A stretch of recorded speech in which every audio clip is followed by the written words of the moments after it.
అసలు నాకే ఎందుకు ఇలా జరుగుతుంది? నాకు అసలు టాలెంట్ లేదా? నేను దేనికి పనికిరానా అని మిమ్మల్ని మీరు బ్లేమ్ చేసుకుంటూ ఏడ్చారా? క్వశ్చన్ పేపర్ చూడగానే అంతకు వరకు గుర్తున్న ఆన్సర్స్ అన్నీ ఒక్కసారిగా గాలిలో కలిసిపోయి మైండ్ బ్లాంక్ అయిందా? ఎప్పుడైనా ఇంటర్వ్యూ రూమ్లోకి వెళ్తుంటే గొంతు ఎండిపోయి లోపల శ్వాస ఆడనంత ఉక్కిరిబిక్కిరి అయిందా? పోనీ స్టేజ్ ఎక్కి మాట్లాడదామనుకుంటే గొంతు ఎండిపోయి లోపల శ్వాస ఆడకపోయిందా? మరి ఈ ప్రాబ్లం నుంచి బయటపడ్డం ఎలా?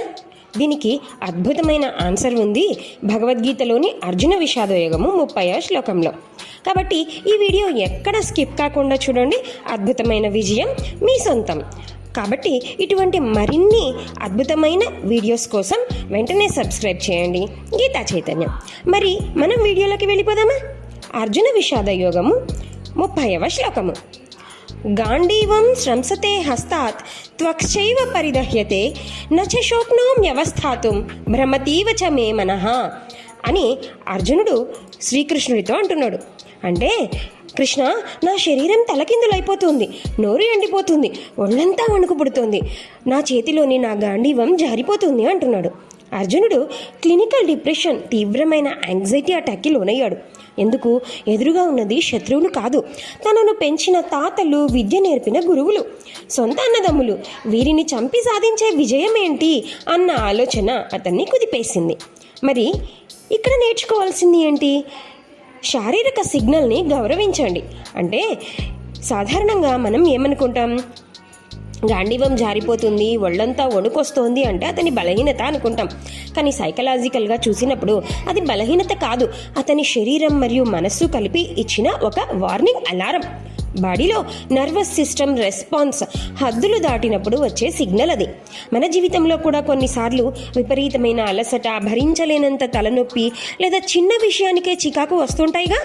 దాని అర్థం మనం తప్పు చేస్తున్నామని కాదు, నీ మైండ్కి, బాడీకి కొంచెం విరామం కావాలి అని శరీరం చెప్తుందని అర్థం.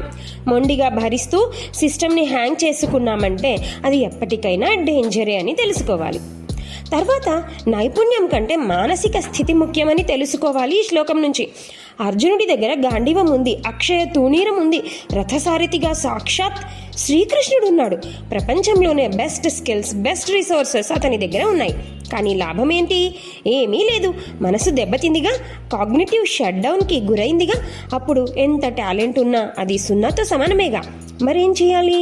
ఎగ్జామ్లోనో, ఆఫీస్ ఇంటర్వ్యూలోనో, బిజినెస్ డీలనో రాత్రంతా నిద్ర లేకుండా టెన్షన్ పడుతూ ఉన్నప్పుడు సబ్జెక్ట్ నాలెడ్జ్ ఉన్నా టెన్షన్ వల్ల మైండ్ బ్లాంక్ అయిపోయి ఏమీ చేయలేంగా. కాబట్టి ఆ ఒక్క క్షణంలో మైండ్ ఎంత ప్రశాంతంగా ఉంది, ఆ స్కిల్ని ఎంత కరెక్ట్గా ఎక్స్పోజ్ చేయగలిగినామన్నది మాత్రమే సక్సెస్ని డిసైడ్ చేస్తుంది అన్నది మాత్రం గుర్తుంచుకోండి. ఒక విచిత్రమైన విషయం, కన్ఫ్యూజన్ కూడా క్లారిటీకి మొదటి మెట్టే. మన జీవితంలో కొన్నిసార్లు ఏ నిర్ణయం తీసుకోవాలో తెలియక చుట్టూ ఉన్న ప్రపంచమంతా శూన్యంగా అనిపిస్తూ మనసు భ్రమకు లోనవుతుందా? అర్జునుడు అంతటి మహావీరుడికే అలా అయ్యింది. మరి మామూలు మనుషులకు అవ్వడంలో ఆశ్చర్యం లేదుగా. కానీ ఇక్కడే ఒక అద్భుతమైన సైకలాజికల్ ట్విస్ట్ ఉంది. మనస్సు ఇలా పూర్తిగా భ్రమించి నా వల్ల ఏమీ కాదు అని చేతులెత్తేసినప్పుడే మనలోని అహంకారం పూర్తిగా చచ్చిపోతుంది. ఎప్పుడైతే అహంకారం తగ్గుతుందో అప్పుడు గురువుని లేదా భగవంతుణ్ణి ఆశ్రయించి వినయం, శరణాగతి వస్తాయి. అర్జునుడికి ఈ భ్రమ కలగబట్టే కృష్ణుడిని శరణు వేడాడు, తర్వాతే జగజ్జేతగా నిలిచాడు. అంటే మన కన్ఫ్యూజన్ క్లారిటీకి దారితీస్తూ మన స్కిల్కి అద్భుతమైన బ్యాక్గ్రౌండ్ అంటే కృష్ణుడు సపోర్ట్గా నిలిచినప్పుడు, అంటే యూనివర్స్ అంటే మన కోరికే అద్భుతంగా ఉన్నప్పుడు విజయం మన సొంతం అని అర్థం అన్నమాట. అలాగే దీన్ని ఆధ్యాత్మిక కోణంలో ఆలోచిస్తే అర్జునుడి చేతిలోంచి గాంధీవం జారిపోవడం శాపం కాదు, అదొక వరం. ఎందుకంటే ఆ ఆయుధం అతని చేతిలోంచి జారిపోగొట్టేగా అతడు కృష్ణుని చేతిని పట్టుకోగలిగింది. మీ జీవితంలో కూడా కొన్నిసార్లు పరిస్థితులు మీ చేతుల్లోంచి జారిపోతున్నప్పుడు, నమ్మిన వాళ్ళు దూరం అవుతున్నప్పుడు, ప్రణాళికలు ఫెయిల్ అవుతున్నప్పుడు, నా వల్ల కావడం లేదు, నేను చేయలేకపోతున్నాను అని ఎప్పుడైతే భగవంతుని ముందు మోకరిల్లి శరణాగతి వేడారో అప్పుడు ఆ యూనివర్సల్ ఎనర్జీ మిమ్మల్ని తోడుగా నిలబడి మిమ్మల్ని జగజ్జతగా నడిపిస్తుందని గుర్తుంచుకోండి.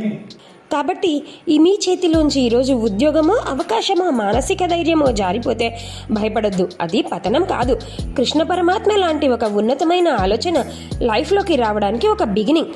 గాంధీవం జారడం టర్నింగ్ పాయింట్ అయితే గీతోపదేశం గెలుపుకు రూట్ మ్యాప్. మరి ఈ విశ్లేషణతో ఖచ్చితంగా మీ జీవితంలో అప్లై చేసుకున్నప్పుడు మీరు జగజ్జేత అవుతారు అన్నది గుర్తుంచుకోండి. ఈ విశ్లేషణ మీ మనసును తాకితే, మీలో చిన్న ఆశను రేకెత్తిస్తే వెంటనే ఈ వీడియోని లైక్ చేయండి, కామెంట్ చేయండి జై శ్రీకృష్ణ అని, వెంటనే సబ్స్క్రైబ్ చేయండి గీతా చైతన్యం. మీ ఫ్రెండ్స్లో ఎవరైనా ఇలాంటి ఒత్తిడితో బాధపడుతుంటే వారికి ఇప్పుడే ఈ వీడియోని షేర్ చేసి మీతో సహాయం చేయండి. శ్రీకృష్ణార్పణమస్తు.